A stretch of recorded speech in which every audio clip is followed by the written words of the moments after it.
근데 이제 클레오파트라에 대해서 쓴 뭐 이런 사람들마다 좀 달라요. 되게 아름답고 지적이고 뛰어나고 뭐 이렇게 알고 있는데요. 그랬던 면도 있는데 그 머리를 조금 안 좋게 썼어요. 이 클레오파트라. 안녕하세요. 박희숙입니다.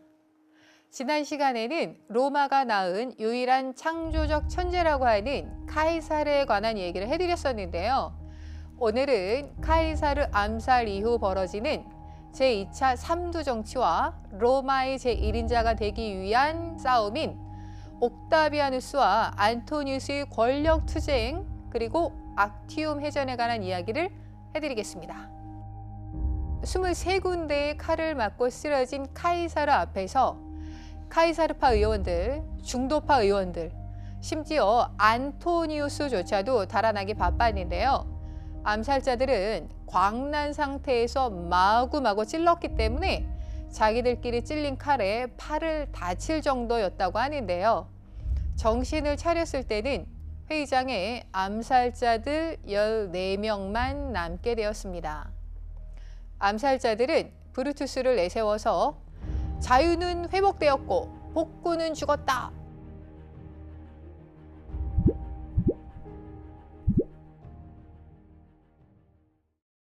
거사 이후 브루투스가 분위기가 심상치 않아서 카피톨리는 언덕 성역이라고 생각한 신전으로 숨어들었습니다. 소식을 듣고 달려온 키게로는 공화정 복귀 선언을 했어야 한다고 했는데요. 암살자들은 거사 이후에 무엇을 어떻게 할 것인지 정해놓지 않고 무턱대고 암살부터 했던 것이었어요. 이러는 동안 카이사르의 유해는 그냥 방치되어 있었다고 하는데요. 키게로와 암살자들은 카이사르의 유해를 떼베레 강에다 던져야 된다라는 의견도 있었어요. 근데 이런 의견 충돌, 이러지도 저러지도 못하고 있는 상태에서 피로 범벅되어 있는 카이사르의 유해를 충실한 노예, 충직한 노예 3명이 관저가 아닌 사저로 가져가게 됩니다. 다음 날 가게를 여는 사람도 물건을 사러 오는 사람도 없었고요. 학교에는 학생도 교사도 나오지 않아서 저절로 휴교가 되었습니다. 암살이 일어난 지 24시간이 지나서야 안토니우스는 카이사르의 유해를 보게 되었습니다. 유언장이 공개되었는데요. 유언장은 6개월 전인 BC 45년 9월 15일에 작성된 것이었습니다. 그 유언의 내용으로는 첫 번째, 카이사르 재산의 4분의 3은 옥타비아누스에게 남긴다. 두 번째, 4분의 1은 누나의 아들인 루키우스 피나리우스와 퀸투스 페디우스에게 절반씩 준다. 세 번째, 제1상속인인 옥타비아누스가 상속을 사양할 경우 상속권은 데키우스 브루투스에게 돌아간다 였습니다. 네 번째, 옥타비아누스가 상속할 경우 유언 집행 책임자로 데키우스 브루투스와 안토니우스로 지명한다. 다섯 번째, 제1상속인인 옥타비아누스는 상속과 동시에 카이사르의 양자가 되고 아들이 된 뒤에는 카이사르 성을 이어받는다. 마지막으로 수도에 사는 로마 시민들에게 300세스테르티우씩 주고 떼베레강 서안에 있는 카이사르 소유 정원도 시민들에게 기증한다. 원로원 의원이나 시민들에게 카이사르는 아버지였고요. 유언으로 300세스테르티우씩 주라고 한 것도 아버지가 자식에게 유산을 남겨주는 것과 같은 이치였습니다. 유언장이 공개되자 가장 실망한 것은 누굴 것 같으세요? 바로 안토니우스와 클레오파트라였습니다. 3.15 당시에 클레오파트라는 이 아들 카이사리온과 함께 로마에 있었는데요. 카이사르는 클레오파트라와 내연관계라는 것을 숨기지 않았고요. 이들 모자가 머무를 별장도 카이사르가 제공했는데요. 그럼에도 불구하고 클레오파트라가 낳은 아들에 대해서는 유언장에 한마디도 언급하지 않아서 클레오파트라는 아무 생각 없이 실망감을 감추지 못했고요. 아들과 함께 조용히 몰래 로마를 떠나게 됩니다. 카이사르의 생각은 새로운 정치 체제인 제정을 만들어서 30살의 옥타비아누스에게 튼튼한 로마 제국을 물려줄 생각이었고, 그때 되면 안토니우스는 50살, 50살이 돼요. 50살인 안토니우스보다 30살 된 옥타비아누스에게 물려주는 게 더 낫다고 생각했던 것이었겠죠.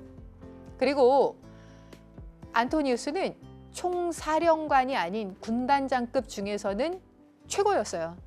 그러나 평상시에 통치 능력이 없다는 것을 이미 알고 있었던 거죠. 안토니우스는 후계자 자리를 빼앗으려고 합니다.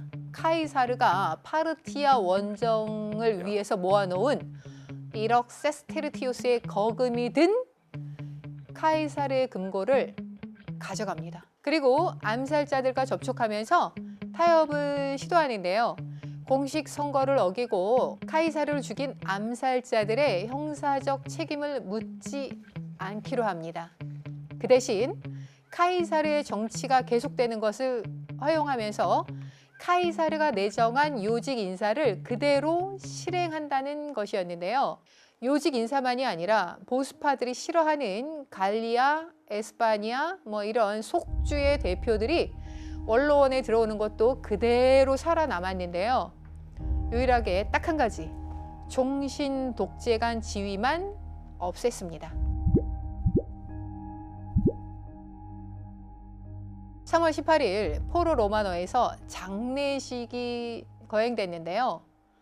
유해를 목격한 로마 시민들은 분노와 눈물이 폭발해서요. 죽음을 슬퍼하는 자리가 아니라 암살자들에 대한 분노와 증오의 자리로 변했다고 합니다. 화장을 하는데요. 유해를 태우는 불길이 꺼져갈 무렵 어디서 갑자기 비가 쏟아져서 쟤를 긁어 모으지 못했는데 빗물에 다 쓸러 내려가서 카이사르는 지금까지 무덤이 없습니다.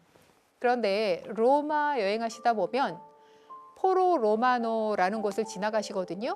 근데 포로 로마노에 카이사르 화장터가 지금도 남아 있습니다. 굳이 포로 로마노 안쪽에 들어가지 않아도 어디서도 볼 수 있는 그런 위치에서 어디에서도 볼 수 있습니다. 그래서 나중에 혹시 로마를 여행하신다면 포로 로마노의 카이사르의 화장터도 확인해 보는 것도 좋을 것 같습니다. 안토니우스는 빨리 카이사르의 돈으로 시민들에게 나눠주라고 했던 그 유언을 실행을 옮겼어야 되는데요. 실행에 옮기고 시민들의 지지를 받아야 하는데 그 돈으로 자신의 군대를 만들 생각을 하는 동안 그리스 서해안에 있었던 옥타비아누스와 아그리빠가 로마로 돌아왔습니다.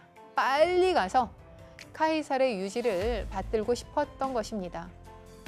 옥타비아누스에게 재산만이 아니라 성까지 준다는 유언장이 공개되었을 때 시민들은 옥타비아누스가 누구요? 명문 귀족의 상속자가 되려면 최고 제사장의 승인과 민회의 승인을 받아야 하는데요. 민회의 소지권은 안토니우스에게 있었기에 최대한의 예의를 갖춰 안토니우스 집을 방문해서 카이사르의 유지를 계승하려고 하니 돈을 달라고 했습니다. 시민들에게 300세스테르티우씩 나누어 주라는 유언, 이런 모든 것들을 하려면 카이사르의 돈이 있어야 됐습니다. 안토니우스는 이 핑계 저 핑계를 대면서 돈을 주지 않았고요. 옥타비아누스는 돈이 없으니 후계자의 의무를 다할 수 없었고, 실망한 시민들은 옥타비아누스가 카이사르 가문을 계승하는 것에 시간이 지나면 무관심해질 거라고 생각했던 거죠. 옥타비아누스는 카이사르의 친구 마티우스를 찾아갔는데요. 그런데 키게로가 미리 손을 써놨어요. 돈 빌려주지 말라고. 그렇지만 마티우스는요, 옥타비아누스가 너무 마음에 들었습니다. 그래서 키게로가 빌려주지 말라고 했지만 돈을 빌려주게 돼요. 옥타비아누스는 마티우스로부터 빌린 돈을 갖고 카이사르 추모 경기 대회를 열게 되는데요. 태어난 달인 7월 중순에 일주일 동안 대대적으로 경기를 개최하게 됩니다. 로마의 모든 시민들이 초대됐고요. 4개월 전에 3.15를 생각하면서 56세의 생일을 앞두고 죽은 카이사르를 그리워했습니다. 대회 마지막 날 밤 큰 혜성이 로마의 밤하늘을 가르고 나타났다가 사라졌다고 하는데요. 사람들은 이것을 보고 카이사르가 하늘로 올라갔다고 꽤 믿게 되었습니다. 근데요, 나중에 알고 보니까 이거는 헨리 혜성이었고요. 76년 주기로 태양을 돌고 있는 혜성으로 밝혀지는데 기가 막힌 타이밍에 올라갔던 거죠.